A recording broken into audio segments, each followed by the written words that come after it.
Olá pessoal, de volta aqui para nossa terceira parte da aula de trigonometria básica. Antes da gente sair da tabelinha, eu só quero que vocês notem o seguinte. Tá? Para montar a tabela, a gente colocou 1, 2, 3, 1, 2, 3, ou 1, 2, 3, 3, 2, 1. Então repara que, da mesma maneira que os números estão sendo gerados daqui para lá, o resultado inverso está vindo de lá para cá. Então repara que o seno de 30 está dando o mesmo resultado que o cosseno de 60, que é meio, tá? Seno de 45 é igual a cosseno de 45. Seno de 60 é igual a cosseno de 30. Tá? O fato desses valores eles se repetirem, isso não é uma coincidência. Isso tem uma relação que a gente chama de ângulos complementares, tá certo? O que vai acontecer? Vamos voltar aqui para o triângulo retângulo. Quando você desenha um triângulo, se ele é retângulo, é porque um dos ângulos vale 90 graus, tá certo? E eu tenho outros dois ângulos, alfa e beta. Tá? A gente sempre escolhe um para fazer as relações trigonométricas, mas nada me impede que eu também não calcule seno, cosseno, tangente do outro ângulo também, tá certo? A ideia é, o que vai mudar é quem é cateto oposto e quem é adjacente. Para o alfa, o cateto oposto a ele é B. Para o beta, o cateto oposto é C.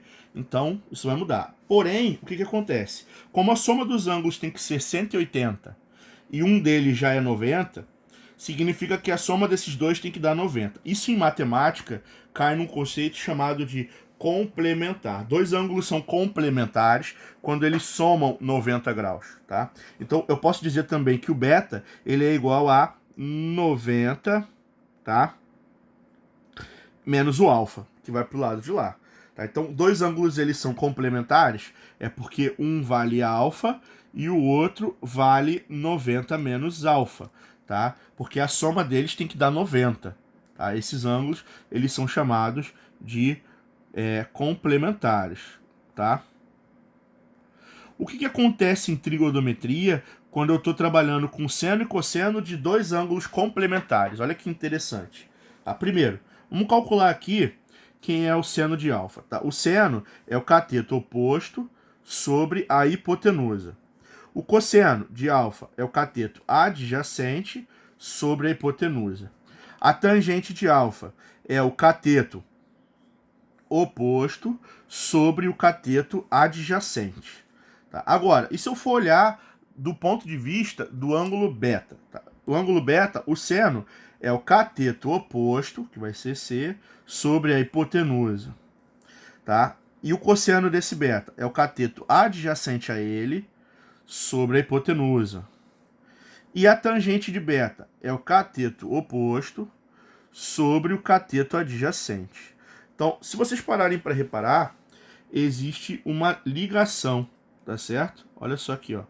Esse resultado deu igual a esse resultado também deu igual a esse. Isso significa o seguinte, tá? Que o seno de um ângulo é igual ao cosseno do ângulo complementar a ele, tá certo? Então, por exemplo, o seno de... Eu estou dizendo para vocês aqui o seguinte, por exemplo, o seno de 40 tem que ser igual ao cosseno de... Quanto é que falta para 90 aqui? 50? Então tem que ser igual ao cosseno de 50. Isso vai valer para o cosseno também. Ó. O cosseno de alfa é igual ao seno de beta, onde alfa e beta somam 90. Então se eu quiser calcular, por exemplo, o cosseno de 10 graus, isso é a mesma coisa que o seno de... Falta quanto para 90 aqui? 80 graus, tá certo?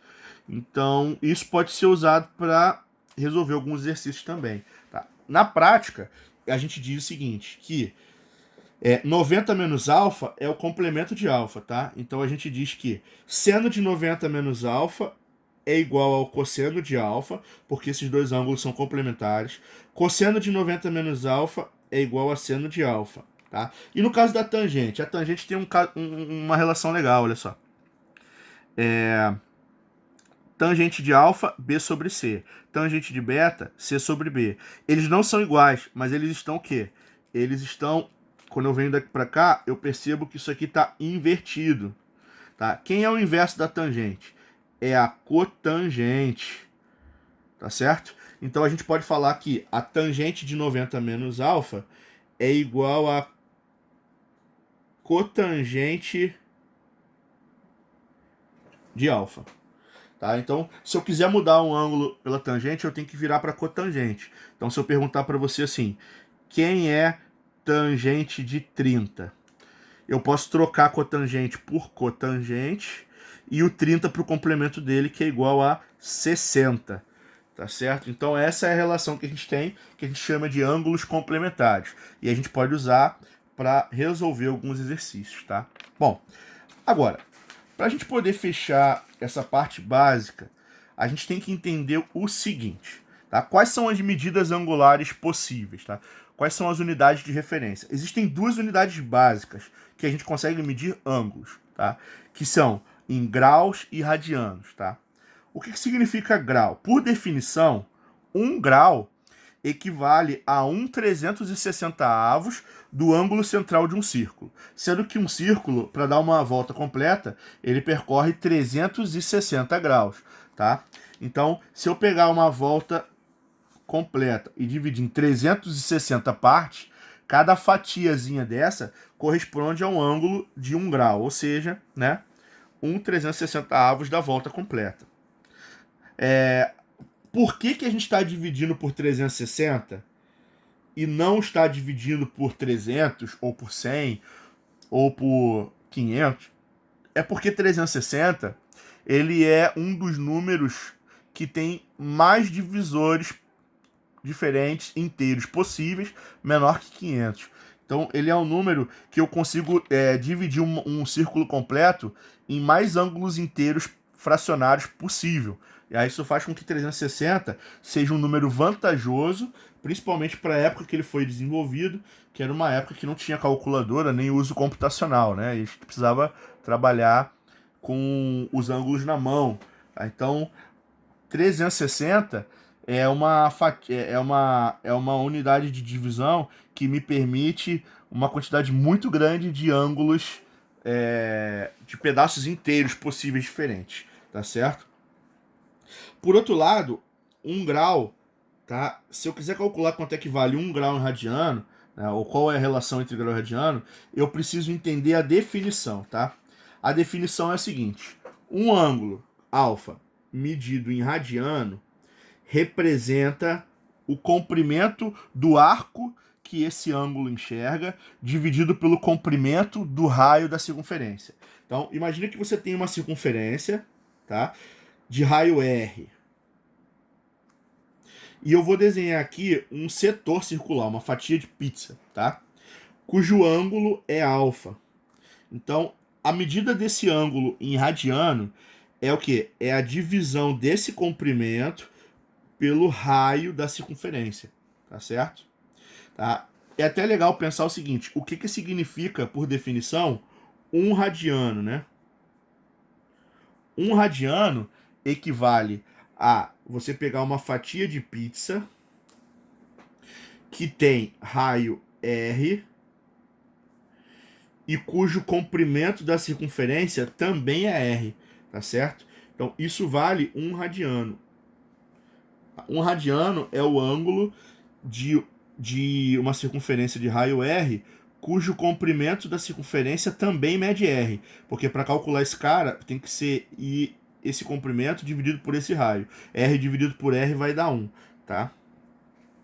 Então, como é que eu faço para calcular? Primeiro, eu tenho que pegar esse comprimento em azul. Como é que eu pego o comprimento em azul? Eu pego o perímetro do círculo, que é 2πr, e multiplico pela fração que ele representa, que é alfa, sei lá, 30 graus, 45 graus, 80 graus, dividido por uma volta completa, que é 360, tá certo? Tá, esse vai ser o valor do alfa medido em radiano. Tá? Não, esse é o valor do comprimento. Para eu calcular quanto é que mede esse alfa, eu tenho que pegar esse comprimento e dividir pelo raio, que é R. O que vai acontecer aqui? Ó? O R de cima vai cortar com o R de baixo, o 2 de cima vai cortar com o 360, vai sobrar 180. E o que eu vou ter ainda? Eu vou ter que alfa é igual a quanto? É igual a π vezes alfa sobre 180. Tá? Eu vou cortar esse alfa com esse alfa daqui, tá? Vai dar 1, é como se eu dividisse por alfa dos dois lados. e esse 180 vai vir para cá multiplicando. O que eu vou ter então? Eu vou ter que π é igual a 1 vezes 180, que é 180 graus. Tá? Então, essa é a relação básica que a gente tem entre uma medida em radiano e uma medida em graus. Tá? Isso significa o seguinte, que 180 graus equivalem a π radianos, tá certo?